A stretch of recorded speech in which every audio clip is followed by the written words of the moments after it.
Betting యాప్లపై ప్రభుత్వం serious గా ఉండడంతో ఇన్ఫ్లుయెన్సర్స్ కొత్త దారులు వెతుకుతున్నారు. జనాల్లోకి ఎలాగైనా చేరేందుకు కొత్త రూట్స్ లో యాడ్స్ చేస్తున్నారు. ప్రభుత్వాలు ఎన్నిసార్లు హెచ్చరించినా సోషల్ మీడియా ఇన్ఫ్లుయెన్సర్స్ మాత్రం మారడం లేదు. ముఖానికి మాస్క్ వేసుకుని లేదంటే తెర వెనకాలుండి మాట్లాడి బెట్టింగ్ యాప్లను ప్రమోట్ చేస్తున్నారు. జనంలోకి యాప్స్ ను విస్తృతంగా ప్రచారం చేస్తున్నారు. బెట్టింగ్ యాప్స్ కేసులో కీలక పరిణామం చోటు చేసుకుంది. బెట్టింగ్ కారణంగా ఆత్మహత్య చేసుకున్న బాధితుల వివరాలను పోలీసులు సేకరిస్తున్నారు. ఏడాది కాలంలో 15 మంది బెట్టింగ్ ఊబిలో చిక్కుకుని ఆత్మహత్య చేసుకున్నట్లు తెలుస్తోంది.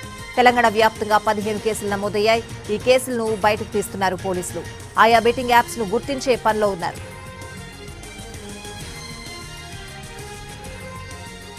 హైదరాబాద్ మెట్రో రైళ్లపై బెట్టింగ్ యాప్స్ ప్రకటనలుండడంపై ఎండీ ఎన్వీఎస్ రెడ్డి స్పందించారు. ఎలాంటి సంబంధిత యాడ్స్ ఏజెన్సీపై ఫైర్ అయ్యారు. వెంటనే వాటిని తొలగించాలని ఆదేశించామన్నారు. దాంతో రాత్రికి రాత్రే యాడ్స్ ను సిబ్బంది తొలగించారన్నారు. సినిమా వారు కొంతమంది పైసా కోసం కక్కుర్తిపడి సమాజాన్ని చెడగొట్టకూడదని సిపిఐ నారాయణ సూచించారు. బెట్టింగ్ యాప్స్ తో యువతను తప్పుదో పట్టించొద్దని హెచ్చరించారు. ఇప్పటి వరకు ఇలాంటి యాడ్స్ లో ప్రచారం చేసిన వారిని చట్టబద్ధంగా శిక్షించాల్సిందేనని అన్నారు. చట్టంలోని లొసుగులను వినియోగించుకుని మానవతా విలువలను మరిచిపోవద్దని సూచించారు. పనిచేసేవాడికి తెలియకపోవడం దానిలో కాలాంతకుడు అన్ని విషయాలు తెలుసు. తెలియకపోవడం కాదు, కేవలం పైసా కోసం కక్కుర్తిపడి సమాజాన్ని చెడగొట్టబాకండి, యువతను చెడగొట్టబాకండి, సమాజం కాలుష్యం చేయబాకండి. దయచేసి చెప్తా ఉన్నాను. ఇప్పుడు దాకా మీరు చేసింది అయితే పనిష్మెంట్ ఇస్తా తెలియదు. గవర్నమెంట్ తగిన పనిష్మెంట్ ఇవ్వాల్సింది. ట్రంప్ అంటే చట్టాల్లో తప్పు చేస్తే తప్పు కరెక్ట్ అవుతుంది. అది ఈ చట్టాలు అనేక రుసులు ఉంటాయి. నైతికత లేదా, మానవత్వం లేదా, సమాజ నైతిక భావం లేదా, కేవలం డబ్బులే కావాలన్నా, దొంగ మార్గం డబ్బులు సంపాదించాలన్నా, ఇవన్నీ కూడా కేవలం చట్టం అని, రూల్స్లేని, నాకు తెలియదని అమ్మాయికి పోటీ పెట్టబాకండి. తక్షణం అన్ని రకాల అడ్వర్టైజ్మెంట్స్, నేను చెప్పేదంటే అన్ని రకాల అడ్వర్టైజ్మెంట్స్, దాన్ని ఆపమని చెప్పి. బెట్టింగ్ యాప్ ప్రచారానికి సంబంధించి మియాపూర్ పోలీస్ స్టేషన్లో నమోదైన కేసులో దర్యాప్తు కొనసాగిస్తున్నారు. బెట్టింగ్ యాప్లను ప్రమోట్ చేసిన 25 మందిపై మియాపూర్ పోలీసులు కేసు నమోదు చేశారు. హీరోలు రానా దగ్గుబాటి, విజయ్ దేవరకొండతో పాటు ప్రకాష్ రాజ్, మంచు లక్ష్మి, అనన్య నాగళ్లతో పాటు మరో 20 మందిపై కేసు పెట్టారు. ఇప్పటికే తనపై నమోదైన కేసుపై వివరణ ఇచ్చారు రానా, విజయ్ దేవరకొండ, ప్రకాష్ రాజ్లు. దీనిపై మరింత సమాచారం మా ప్రతినిధి రాధాకృష్ణ అందిస్తారు. ఆన్లైన్ గేమింగ్లు బెట్టింగ్ యాప్ల ప్రచారానికి పాల్పడ్డ దాదాపు 25 మంది పైన ప్రస్తుతం మియాపూర్ పోలీసులు అయితే ఇప్పటికే కేసు నమోదు చేశారు. బిఎన్ఎస్ యాక్ట్లోని పలు సెక్షన్లతో పాటు ఇటు ఐటీ యాక్ట్, అలాగే తెలంగాణ గేమింగ్ యాక్ట్లోని పలు సెక్షన్ల కింద 25 మందిపై కేసులు కూడా నమోదు చేయడం జరిగింది. 25 మంది అందరూ కూడా సెలబ్రిటీలే ఉన్నారు. ఇందులో తెలంగాణ తెలుగు ఇండస్ట్రీకి సంబంధించిన అగ్ర హీరోలు ఉన్నారు, అలాగే నటీనటులు ఉన్నారు. వీళ్ళతో పాటుగా టీవీ ఆర్టిస్టులు కూడా చాలా మంది ఉన్నారు. వీళ్ళందరిపైన కూడా కేసులు అయితే నమోదు చేశారు.